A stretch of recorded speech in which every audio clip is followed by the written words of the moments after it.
and so that's kind of what was happening. So it's like, yeah, it was like Friday, I think, or Saturday when I finally started feeling better, you know. That's good. Glad you feel better. Thank you, buddy. Thank you. You been playing? Yeah, I got out on Saturday with a buddy. I haven't really seen it in a long time. Didn't even know he golfed, and he sees me online. I post a lot of my stuff on Facebook. So he said, "Hey, we got to get out one day." And we played a place here called Lincoln Hills, which is a Where in pretty California are you? Northern California, Sacramento area, up in the foothills. Oh, very nice. Yeah.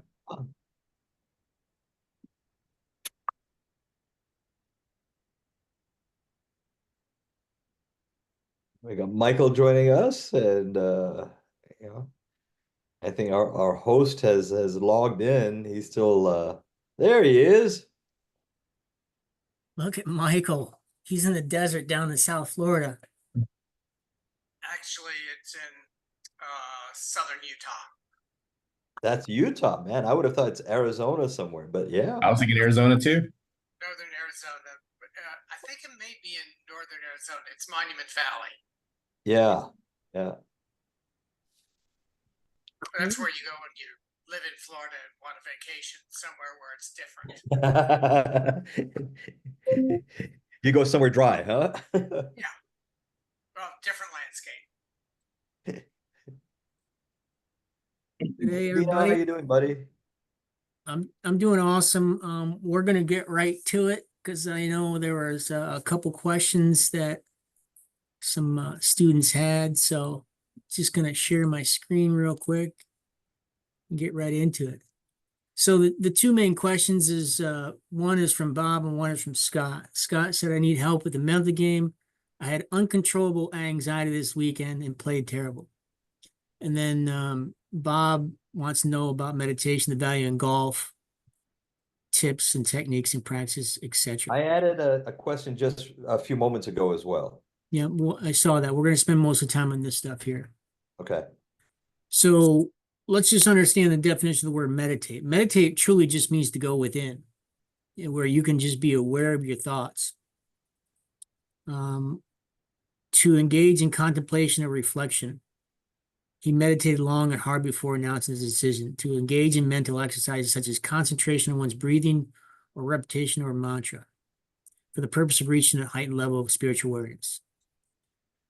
Then the Psalms 1 and Psalms 119 call people to meditate on scriptures, explains that when believers meditate on God's word, they will be blessed with flourishing just like a tree flourishes if it is planted by water. So the first thing I would ask is if Scott was here and Bob, and we can have someone that might want to volunteer. We have thoughts and emotion, right? There's thoughts and emotion.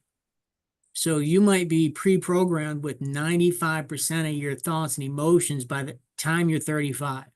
And so if you've been playing golf for all these years, what are some of the thoughts someone would like to volunteer that they might think about before a round, the moment they get on the first tee box? Let's start there. Well, I'll tell you my thought. First one is, oh man, don't fuck this one up.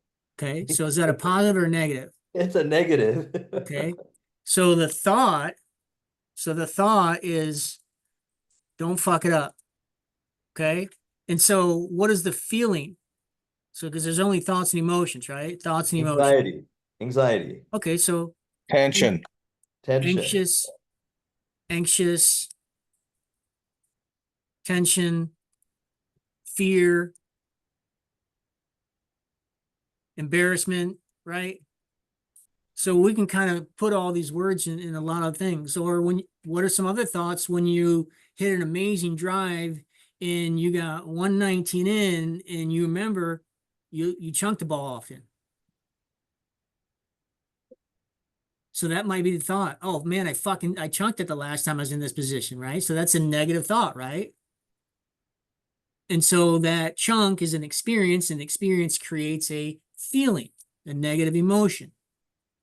And so when you can start, and we're going to talk about how to solve this, it's going to take conscious effort, just like it takes conscious effort to learn how to swing a golf club or to grip a club or to pitch or chip or do a distance wedge. Those are specific skills that must be learned, intention, and then they must be trained properly, and then they must be repeated over and over.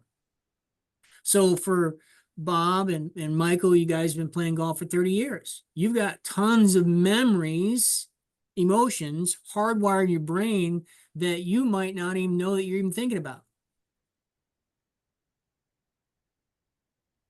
And the only way you can change that is by coming up with a new identity and some new intentions, which would be thoughts, positive words, statements.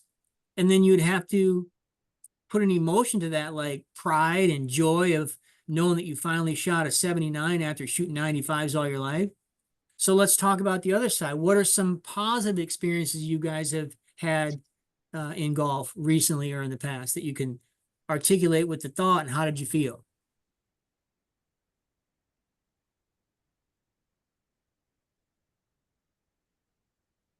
It seems that to me, if I get excited that I'm going to, like on a tee box, first tee box, people standing around, if I get excited about it, like, hey, this is the coolest opportunity, and then it's kind of the same sort of emotions but I'm telling my body that anxiousness and that tension and fear is a good thing, not a bad thing.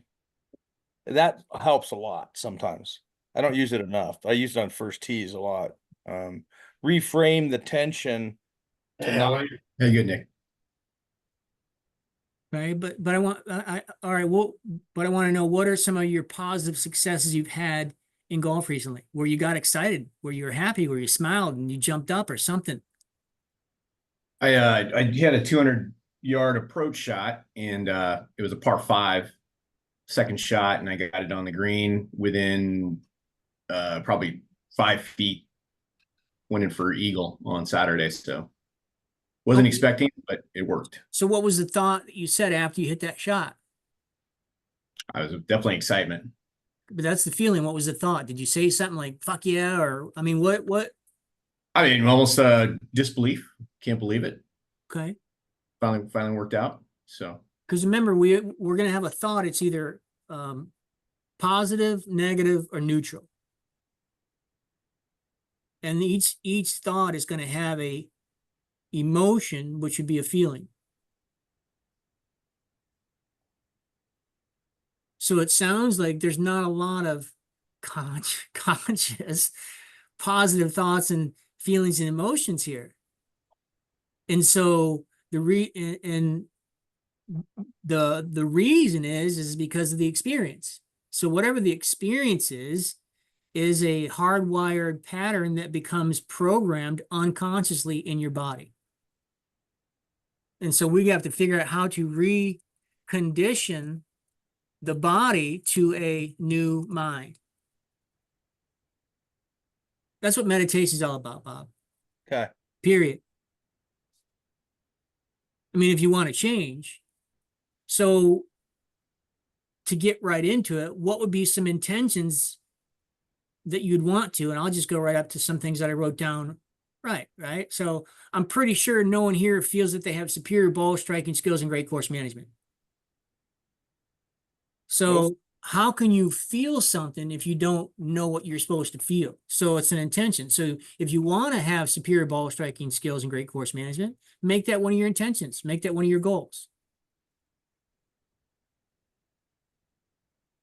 I am always hitting fairways and greens in regulation. My scoring game is perfect.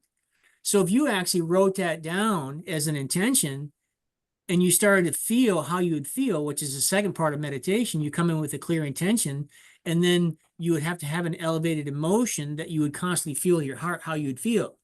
So for example, Manny, you felt wonderful, excited, enthusiastic when you sent a laser beam 230 yards out to the green from 230 yards out. You felt amazing. I have a correct, powerful, repeating golf swing that works best under tournament pressure in front of very large crowds. This might be the first perfect one to have for the moment you tee off anywhere. So when I was in the U.S. Senior Open qualifier, May 23rd, Thursday of this year, I happened to be the very first motherfucker on the tee box. Very first one, start of the tournament, on the first tee from Tarpon Springs, starting the 44th U.S. Senior Open qualifier, Dean Chitrin. Now, I knew 5 minutes before that was going to be me. So I kept just saying this over and over. But I also, what I would do is I just made sure that I was breathing. All I did is I just consciously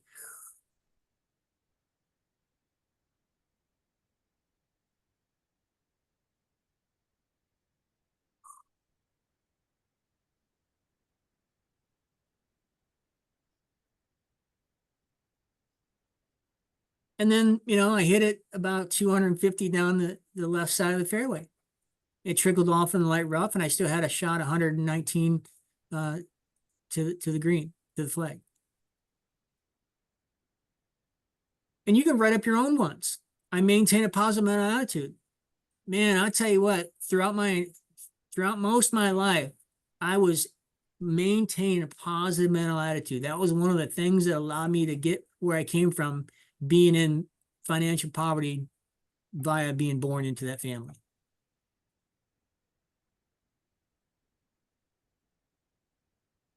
So when someone said something about how do you handle bad holes? Well, just put the club in the bag and forget the past. Because all you're doing, if you live in that thought, that emotion, that past experience of you chunking the fucking ball, well, how can you have an opportunity to execute the next shot with precision and great skill? My mindset remained focused and confident before and during the round. So if you've never even thought about being focused and confident, you can train focus and confidence. And we talk about that in the very first week about the yardstick drill. The purpose of doing the yardstick drill inside the house, one of the reasons, is to go through a routine. Because if you can roll the ball across the yardstick one time, you should be able to do it 15 times in a row. And that requires focus and concentration. And if you did that drill, you'd be pretty confident knowing you got a 3-foot putt coming up. And there's a sense of pride when you shoot in the low 70s, or there's a sense of pride when you go from 95 to an 85. You should be proud of that. You should feel proud of that.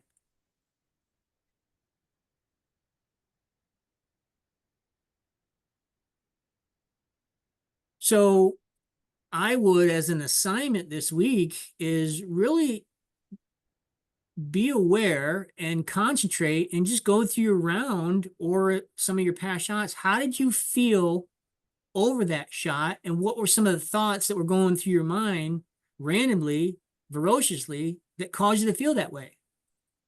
And then now you can identify the root cause. You can be aware of what the root cause is. And then you can recondition the body to a new mind by having new words that you would like to feel or like to say. And what would that representative feeling be for that type of word or statement? And then the other thing is perspective. It's just fucking golf, right? So if you're over a 108-yard shot to the green, and this is going to count on you shooting a 78 versus an 81, you put self-imposed pressure there because you finally are going to be able to break 80. That's not pressure. Pressure is the guy that you see down the street that don't have any fucking food. That's real pressure. So when you put things in perspective, that, guys, it's just golf. It should be fun, and it can be fun if you come in with a positive mental attitude and a game plan and a strategy of how to incorporate all these skills that we've been training.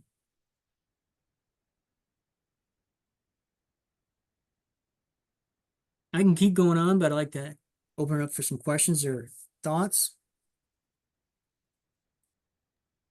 Do you have a particular mantra or something that you kind of use as a way to realign yourself when you're in a competition and you're in struggling with something that helps you get back onto track?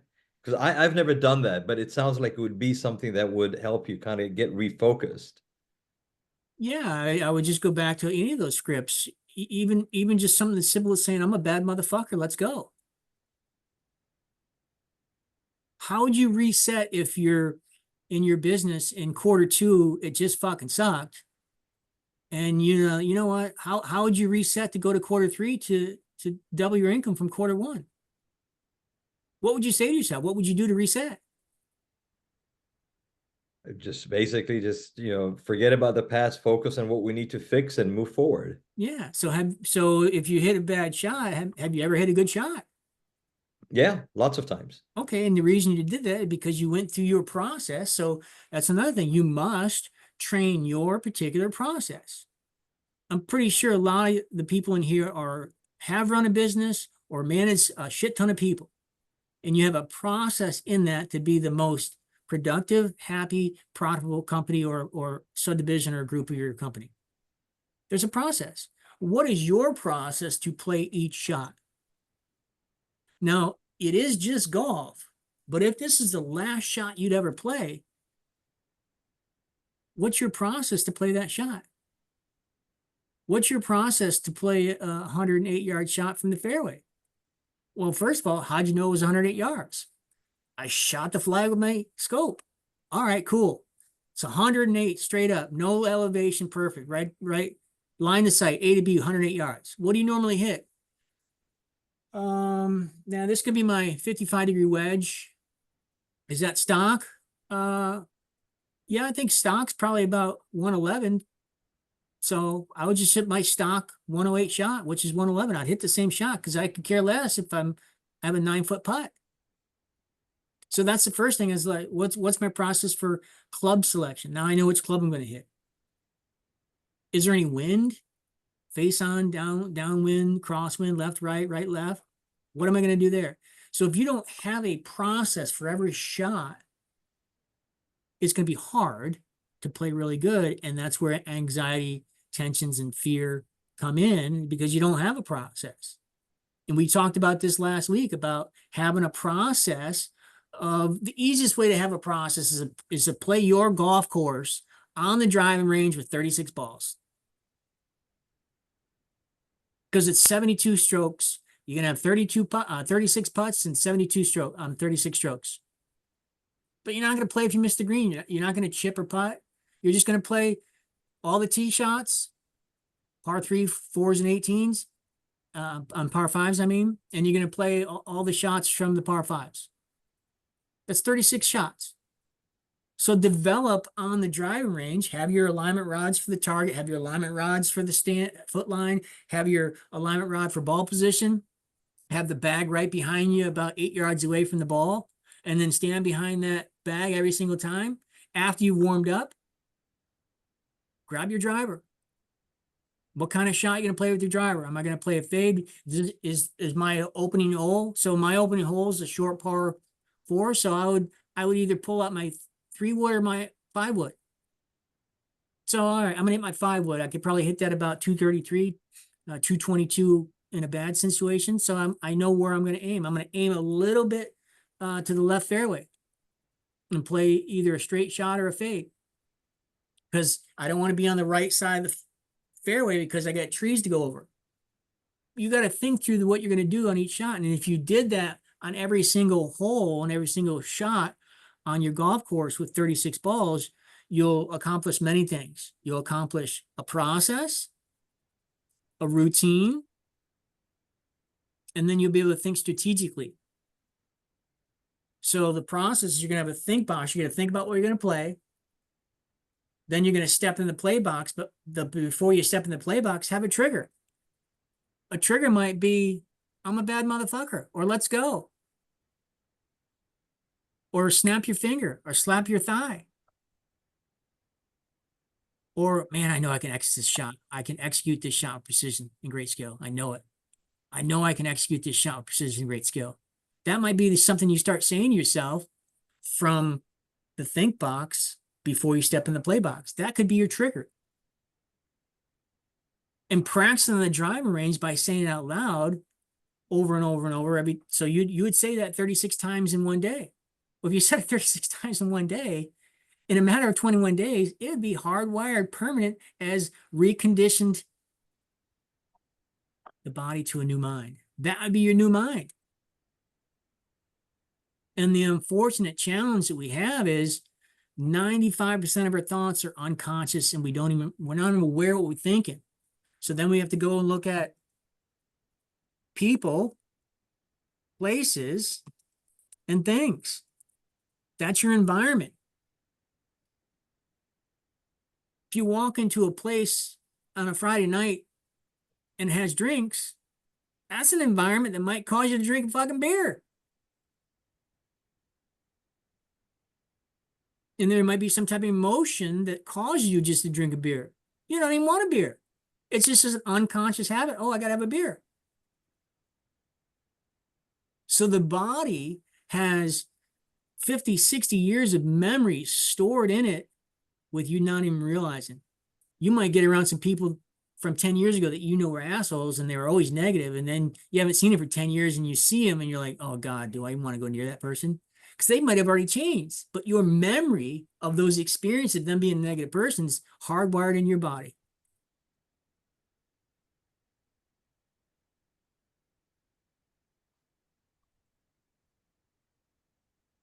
Any questions or thoughts of how you can put this into implementation for yourself specifically? I'd be glad to go deeper.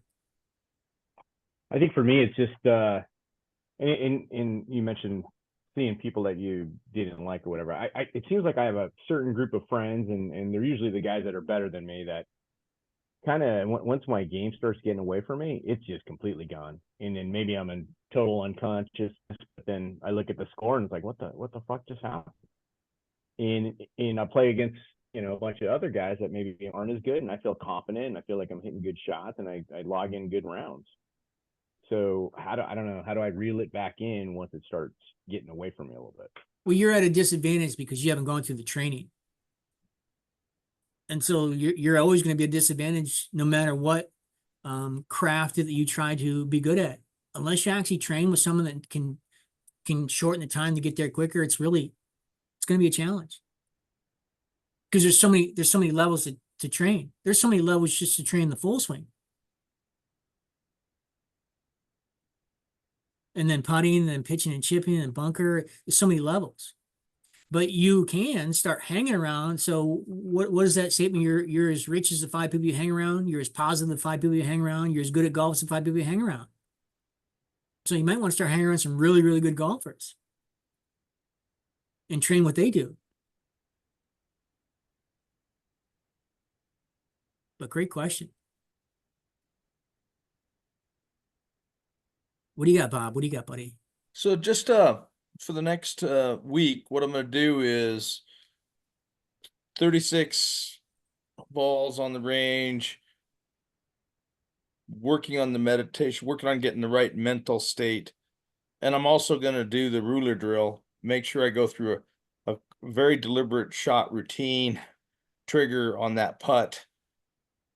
And let's say I do that 20 times, I do the 36. I'm going to do that for a week, and start to get to that level that you talk about. Change your mind, change your body. Because I recognize in some of the questions you ask is, I couldn't tell you what I mean, I had a hole in one last month. I can't tell you what I thought afterwards. Can't tell you what I was thinking on the tee box. It's kind of an unconscious sort of, there's no intention behind it, I guess is what I'm saying. You nailed it right there, man. Unconscious thoughts and feelings. We are unaware throughout the day. And that's why depression is so horrible, is because we're not even aware that we're the ones causing the fucking depression. Right? And so the hardest thing to ever accomplish is to think the way you want to think. This right here is the hardest thing you're ever going to accomplish in your life. The hardest thing to ever accomplish is to think the way you want to think most or all of the time. Because about 5% of the time of the day, you might be thinking about what you want to think about. So how many minutes in a day? What is it? 1,440. So times 5%. That means only about 72 minutes of the day you're thinking likely happy thoughts, right? Because if you want to think about it, it's likely it's your choice. And the other 1,368 minutes are likely negative thoughts and feelings. Wrap your head around that stat.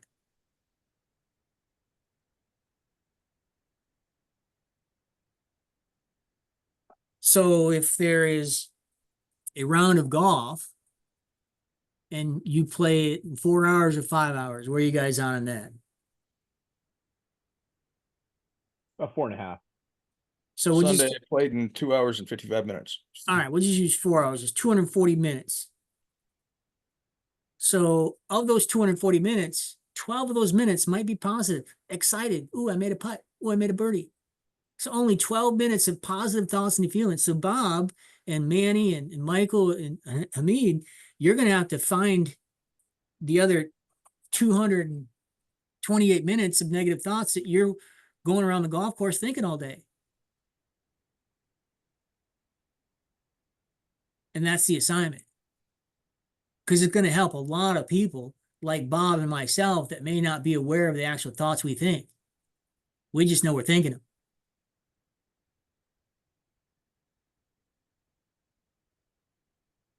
Some of you guys are really, really good at writing things. I know Hamid is. Bob and I are not really good at writing stuff down.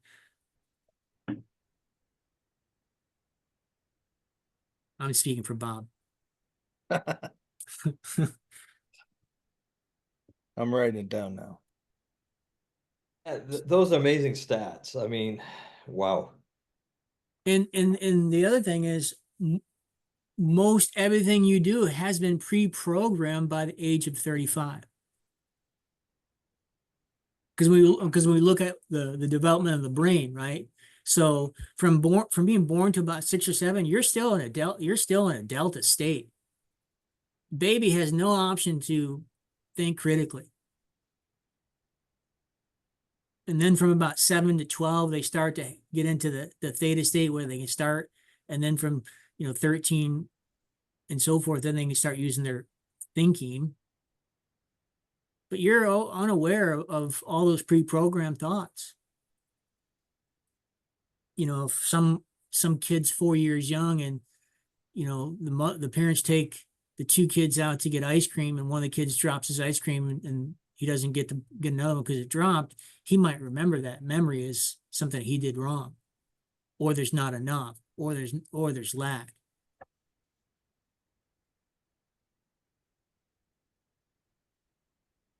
I know I was in a car accident when I was 6. Fucking traumatic, man. My brother and sister were in a coma. I had went through the back of the windshield, ruptured my spleen, broke my arm. And one thing I still visually remember is being in that hospital at age 6 and remember seeing a needle about this fucking big. Remember that in the emergency room. It's vivid memory. Now, luckily, I've learned how to no longer attach a negative emotion to that feeling or to that thought or that instance or that experience, and that becomes wisdom. And so the answer to your question from last week, Bob, is why meditate? How does it help? Because if you can have a memory of the past and attach no feeling or emotion to it, then it becomes wisdom. But if you still remember the time that your wife cheated on you 15 years ago, and you can't forget that, and you still have an emotion of that, well, then you haven't healed that. Or any instance. I'm not speaking to anybody. I don't know you guys' situation. So on the golf course, you know, you're going to have some thoughts and feelings that you're likely not even aware of. And so I'd love to, you know, hear some people's comments and some of the things that they would think out. Write a list of some of the things you think. And I know someone can share some things now to give some talking points. What are some other thoughts you feel on the driving range or before during the round? Can anybody share? I think one of my things that I find is that I start thinking about all my little swing thoughts that I got to make sure. And I think that creates more tension. And then I realize that a lot of times that if I just relax and not think about it, I seem to play better. But the moment I start thinking, I start messing up. What are So, some of the thoughts, specific well, it's thoughts? just like, okay, make sure you bend your elbow, make sure you get it up high, make sure you're turning properly. But is You that a know, negative? But is that a negative thought? but they're not negative thoughts, but they're just like I'm trying to remember my swing, and it hasn't become, it's mechanized when I don't think about it. It's just when I start thinking about it, and I found that like the first two or three holes, I'm usually screwing up more. And then when I say just give it up and just play, then I start playing better. Well, then you're going to have to do what everyone else is going to do, right? Grab 36 balls Yeah. and develop a routine so you don't have to think about it. Think the way you want to think. Well, after a bad shot, well, regardless of what kind it is, my mechanism for coping with that is to really get in my head what I need to do on the next shot, not to try and persevere on what I did wrong, whether I, didn't turn enough, didn't release well, didn't follow through enough, whatever those things were. I try not to perseverate on those. I try to look at the next shot and do the right things, like Hamid said, kind of unconsciously. You just rely on your body to do the right thing. And that happened to me yesterday's round. I had a couple, meh holes to start out, and on the third hole, I hit a short, high drive in the rough, and then my second shot was a chunk. You mentioned that, Dean, so it kind of came out of my memory.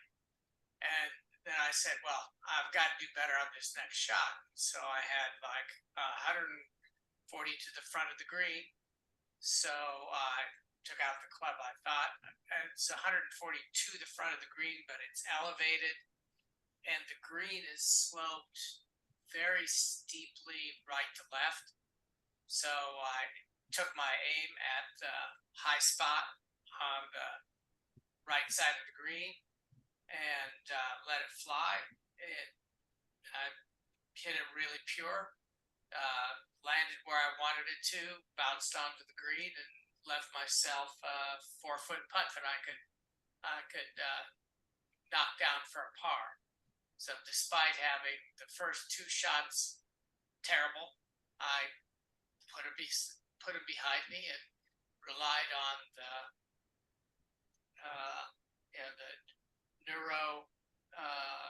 neurologic function, and So did you celebrate when you hit the shot, or did you celebrate when you knew it was 4 feet when you walked up to the shot?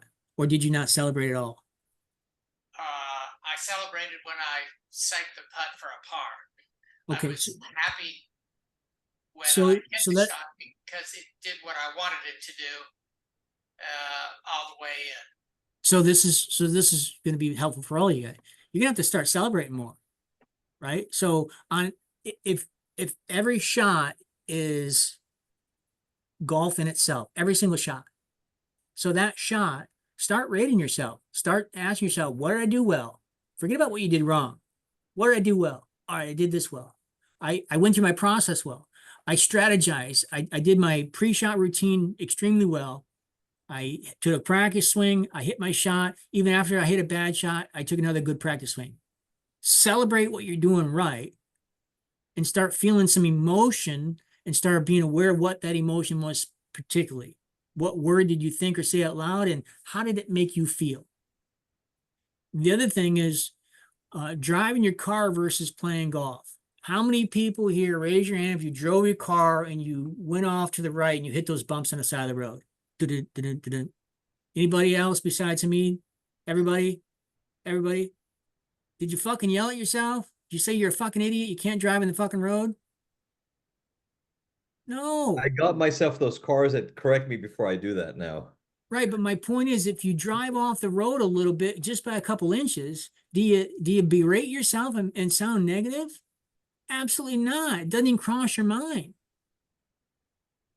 So if the shot doesn't go your way a little bit, why would you do that? Start equating driving a car as to playing golf.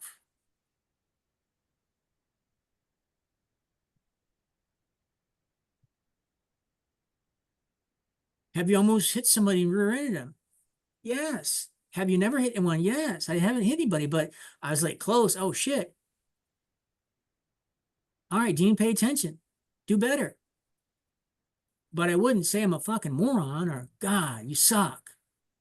Because I know everybody says bad things after playing golf or during playing golf. So start to be aware of some of the negative thoughts that you berate yourself. And if you were looking at yourself at age 40, 50, 60, or 70, and you look at yourself as a 5-year-old, what would you say to your 4-year-old, 5-year-old if they hit a bad shot in golf?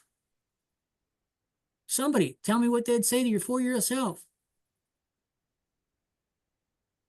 It's all right. It's just a game. Don't worry about it. Thank you. Who else? Who's played golf with their grandkids? Anybody? Bob, what do you say to your grandkid when they're on their driving range when they're younger? I just tell them to relax. It's fine. It's not a big deal. No, but you always say, "Hey, man, that's a great shot. That's a great try." Oh, I thought we meant they hit a bad drive. Yeah, I say that when they hit a good shot, I always say that was a great shot. But you can equate it to anything in life when they're trying to ride a bike or when they're really young and you're teaching them how to do something. You never belittle a kid, make them feel bad. So you got to start treating golf as a child. Play golf with the childhood spirit. Don't put so much pressure on yourself. If you're putting pressure on yourself on the golf course, that should first tell you to go back to fucking school. And where's the school? It's in the training. Doing the videos, sending me training videos so I can review them, make sure you're doing them right.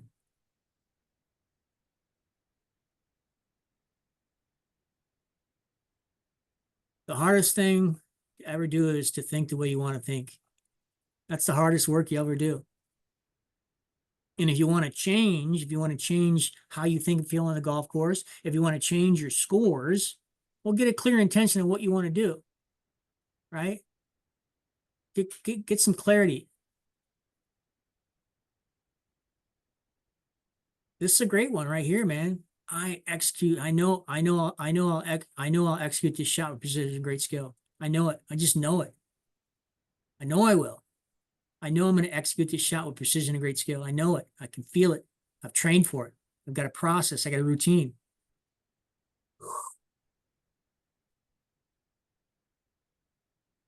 And the last thing you do before you step in the play box is make sure you regulate your breathing. Think box, play box, and before you step in, have that trigger and make that trigger be something. Ernie Els said that he would take his Velcro and tie his Velcro on his glove. That was his trigger.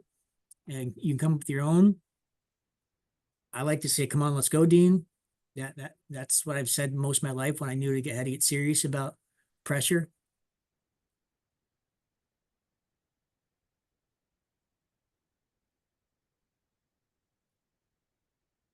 Where else we got? And then Dr. Joe wrote a book called Becoming Supernatural. One of the chapters in there is called Reconditioning the Body to New Mind, but this whole book is phenomenal. It'll change your life if you're open to changing your life. And a lot of these principles apply to golf and training in anything you do when it comes to a neurological brain pattern. And I put that in the group earlier. You can buy the online progressive course. Here's the book, Breaking the Habit of Being Yourself, Becoming Supernatural. And as I always suggest, this is one of my favorite training programs in the history of life, is the Intensive Progressive Online Bundle. This is really a 9 to 10 week course. I did it in 11 days in 2018 in the month of December. And the reason I did it that quick, because for that whole summer, I would ask all these peak performance and mindset coaches that I hired and trained with, how do you meditate? And no one could ever explain how to meditate. They could never explain it. And this intensive portion is about 10 hours where Dr. Joe explains the science and the basis around this stuff. And then the progressive, he kind of goes deeper and then shows you actually how to meditate and gives you some meditation tools, which is fascinating. And some stories, I've taken my parents after December of 2018, where I started studying this stuff. I signed my parents and I up for a week-long meditation retreat in Niagara Falls in September of 2019. My dad could barely walk from, 15 yards from park bench to park bench if you had to walk with a cane. And by the fifth day we had 1,600 people in this room doing a meditation. And during that fifth day, we had 250 people in the center and 8 people around each person. So that's 1,600 people. So there are 8 people around a circle, and they put a live living person laying on the ground that wanted to get healed.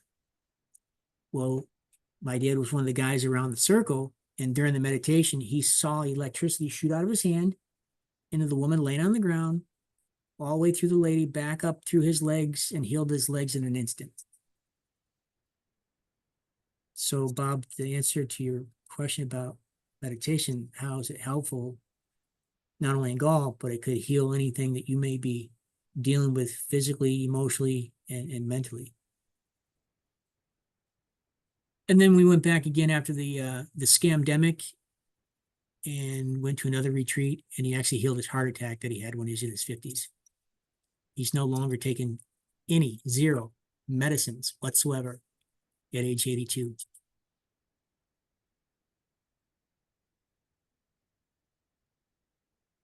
Does anybody have any questions, any comments, any shares before I let y'all loose? Great stuff. Thank you. I have a quick one if you don't mind. Yeah, go ahead, bud. So I couldn't make last week, but I watched the recording. I don't remember which one it was, but it reminded me about ball position being a couple inches, 2 to 4 inches behind the lead foot. And I had gotten the habit of putting irons back towards the middle of my stance. So I moved it up this week, and it had almost immediate effect. I think my brain subconsciously transfers the weight forward better because it feels like it's got to get up to the ball, as opposed to having it in the middle of your stance, which I think was subconsciously causing me to sit back on the ball a little bit. So immediate impact. But then that raised a question because I was reviewing the Hogan book. He actually said with short irons, I mean, his back foot would come all the way around to where he was in an open stance. And yeah, so basically his back foot would move closer to the ball and forward and closer to his left heel. Exactly. Yes. And so he's actually in a closed stance for a driver, but he's actually in a slightly open stance for like a wedge. Sure. And question for a distance wedges and finesse wedges, open stance or square stance? Because I've had people harp on both. It's all personal preference. Okay. But if we're going what we just talked about that train last week, I would just do it that way. Because he was saying, open your stance so that your hips clear without creating a lot of torque, because you don't need strength. You don't need force on those shots. Correct. Yeah. And he wasn't really talking about finesse wedge. He was just talking about his full swing or a distance wedge swing, so forth. Because this distance wedge from 85 yards is not a full torque shoulder turn. I mean, you might get 65-degree shoulder turn. Yeah, that was it, because I was like wondering, because I know the other swings are different, but the concept's kind of the same in my mind, at least. I don't want the hips getting in the way. And I don't want to clear them and create torque in my torso, because that's going to create too much club head speed, especially with like a chip or something. Well, I'm not sure how would your hips get in the way if they're actually they're leading the charge. Well, if my alignment is square, then it's like, how do you get him out of the I was reading his book, and he said he would open up on a short stance because he wanted the hips out of the way. He didn't want the sort of torque you would get with a full swing. I got you. That was his personal preference. So what I would do is I would try his way and then see what happens if you just stand square to the target line. Okay. Because you're going to see that you can do both, and one might be better than the other, depends on pressure or circumstance or so forth. Okay. Cool. So just go ahead and share your wins and distinctions in the group and let everybody know what they miss, and we'll get this thing uploaded here shortly.